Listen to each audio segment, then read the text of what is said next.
नाम छोटा है लेकिन साउंड बहुत बड़ा। नमस्कार दोस्तों, आज के इस मनोरंजक एपिसोड में आप सभी का स्वागत है। आप ये ज़रूर सोच रहे होंगे कि इस वीडियो में मैंने पुष्पा 2 का टीज़र क्यों डाला है। हॉरर पॉडकास्ट में एक्शन थ्रिलर मूवी के टीज़र का कुछ समझ नहीं आया। कोई बात नहीं दोस्तों, ये कहानी सुनने के बाद आपको सब कुछ समझ में आ जाएगा। एक कारण ज़रूर बता सकता हूँ, और ये है कि ये कहानी लिखने के लिए मुझे पुष्पा 2 ने प्रेरित किया है। आज की ये कहानी पुष्पा 2 में दिखाए गए किरदार पुष्पा के जैसे ही एक लकड़हारे पे आधारित है। एक लकड़हारा जो बड़ा आदमी बनने का सपना देखता है। लकड़े काट के गुजारा न होने पे वो हमेशा दुखी रहता है। उसके बीवी और बच्चे उसको किसी काम का नहीं समझते।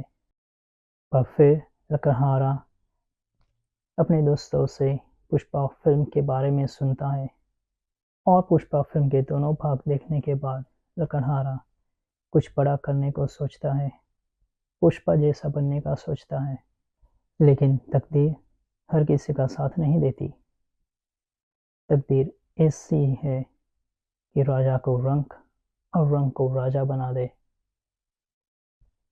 और इस कहानी में रंक राजा तो बनता है, पर कुछ ऐसा भी बनता है जो आपके रोंगटे खड़े कर सकता है। लकड़हारा भाग 1, डर, ए हॉरर पॉडकास्ट, सीजन 1, एपिसोड 2।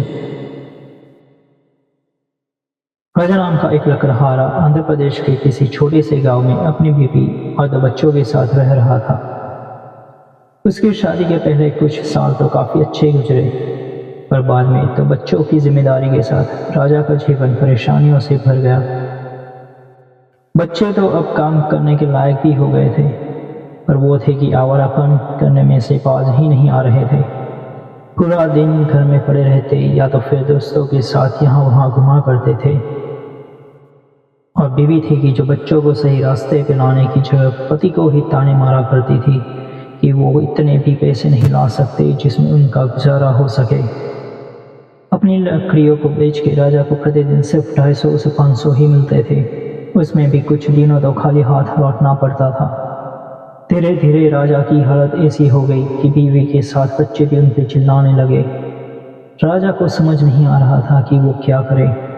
उसके सारे पुराने दोस्त तो सही या गलत काम करके आगे निकल चुके थे। कितनों के बच्चों ने शहर में अपना बिजनेस शुरू कर दिया था, तो कुछ दोस्तों गैरकानूनी काम में लग गए थे, और उनके बच्चों को भी वो अपने साथ ले गए थे। राजा के बच्चे तो किसी काम के थे ही नहीं, और हर रोज बीवी और बच्चों के ताने से शांति से जीने भी नहीं दे रहे थे।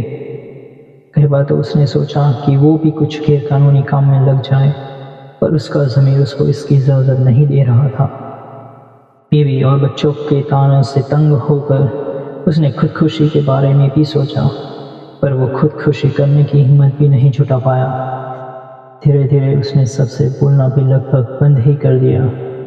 वो हर रोज़ मर मर के जी रहा था, एक जिंदा लाश की तरह। वो हर पल हर दिन एक ही बंडर में फंसा हुआ था कि उसको कुछ करना है, कुछ ऐसा जिससे सबकी बोलती बंद हो जाए। उसको इतना बड़ा आदमी बनना है कि कोई उस पर आवाज़ भी ना उठा पाए। राजा पूरा ही टूट गया था, पर कुछ बड़ा करने के इरादे से वो अब अंदर से एक अंगार बनता जा रहा था। एक ऐसा अंगार जो बड़ी मात्रा में अपना दहशत फैलाने को सज्ज था। बस कमी थी तो सिर्फ एक स्रोत की, इस अंगार को चला के प्रचंड अग्नि में बदल दे। कुछ दिनों बाद हर रोज की तरह राजा अपने नए दोस्तों के साथ लकड़ी काटने जंगल जा रहा था। तभी उसने अपने दोस्तों जगदीश और अभिषेका की कुछ बातें सुनी।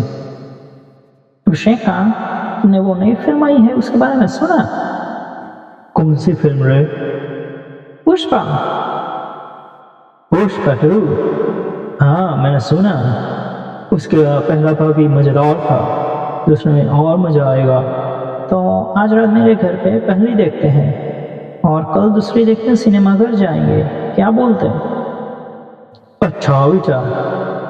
और हम लकड़हारों को तो वो फिल्म देखनी ही चाहिए। आखिर पुष्पा भी तो यही काम करके बड़ा आदमी बना। नहीं रे, तुम गलत बोल रहे हैं। हाँ मतलब वो बड़ा आदमी तो लाल चंदन की तस्करी करके बना, पर शुरुआत तो उसने मजदूर बन के ही की थी ना। शुरू में तो वो भी सिर्फ लकड़े ही काटता था ना। हाँ, अब सही बोले। तभी उनकी ये बातें सुन के राजा ने पीछे से आवाज लगाई, जगदीश। जगदीश ने पीछे मुड़ के देखा। अरे राजा, कैसे हो तुम? मैंने तुम्हारी बातें सुनी। क्या मैं भी तुम्हारे घर आ सकता हूँ मूवी देखने? हाँ क्यों नहीं, आ जाओ। धन्यवाद, राजा ने मुस्कुरा के बोला। जगदीश ने राजा के कंधे पे अपना हाथ थपथपाया और फिर से उसके आगे अभिषेका के साथ चलने लगा। मुझे दाल में कुछ काला लग रहा जगदीश। मुझे भी कुछ सही तो नहीं लग रहा अभिषेका। ऐसा लग रहा कि राजा कुछ बड़ा करने को है। सही बोले तुम। वो ना तो किसी से बात करता और ना ही वक्त पे घर लौटता। बेचारा घर पे वक्त पे लौट के करे भी क्या अभिषेका? उसके बीवी बच्चों ने तो उसका जीवन ही नर्क बना दिया है। वो भी सही बोले बेचारा। रात के 8 बजे जगदीश, अभिषेका और दूसरे 4 दोस्त मूवी शुरू करने के लिए तैयार थे। फिर राजा कहाँ रह गया? अभिषेका ने जगदीश से बेताबी से पूछा और इतने में ही राजा वहां पे पहुंचा। ये आ गया राजा, देखो। जगदीश ने दरवाजे पे खड़े हुए राजा को देख के बोला। अरे चलो आओ अंदर जल्दी, अभिषेका बोला। अब रहा नहीं जा रहा। जैसे ही राजा ने अंदर प्रवेश किया, अभिषेका ने रिमोट पे पहले बटन दबाया और मूवी शुरू की। सभी मूवी का आनंद ले रहे थे। कुछ न कुछ सीन पे कोई ना कोई कुछ कमेंट जरूर करता था, पर राजा सबके पीछे बैठा हुआ सिर्फ मूवी को देख रहा था।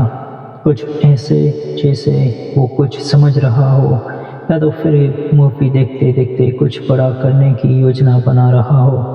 कुछ तो बड़ा उसके दिमाग में चलने लगा था। दूसरे दिन सब दोस्त सुबह में पुष्पा 2 देखने गए। गए तो 7 लोग थे, अभिषेका, जगदीश, वो राजा और उनके 4 और दोस्त। लेकिन वापस घर आ रहे थे तो सिर्फ 6। राजा तो फिल्म खत्म होने के बाद ही उनको अलविदा बोल के कहीं पे निकल गया था। 7 दिन मानी कि 1 हफ्ता हो गया था। कोई नहीं जानता था राजा कहाँ चला गया। राजा की बीवी, उसके बच्चे और दोस्तों ने हर जगह उसे ढूंढा, पर वो कहीं गायब हो गया था। लोगों के लिए वो गायब तो हो गया था, लेकिन ये तय था कि वो अपनी तकदीर बदलने के लिए निकला था। एक स्रोत जो अंगार को अग्नि बना सकता था, वो स्रोत पुष्पा फिल्म थी। राजा अब ऐसी अग्नि बनने वाला था कि सबकी रूह कांपने वाली थी। दोस्तों, मुझे आशा है कि आपको ये कहानी अच्छी लग रही होगी। ये भी पता है कि आप उत्सुक है ये जानने के लिए कि राजा कहाँ गया है और वो आगे क्या करने वाला है। और मुझे ऐसा भी लग रहा है कि शायद आप मुझसे नाराज़ है कि हॉरर पॉडकास्ट बोल के क्यों ये एक्शन थ्रिलर कहानी सुना रहा है। पर मैं आपको ये यकीन दिलाता हूँ दोस्तों, आगे जाके ये कहानी एक ऐसा डरावना मोड़ लेने वाली है जो आप सोच भी नहीं सकते। तो अगले हफ्ते मिलते हैं इसी कहानी का दूसरा भाग लेके।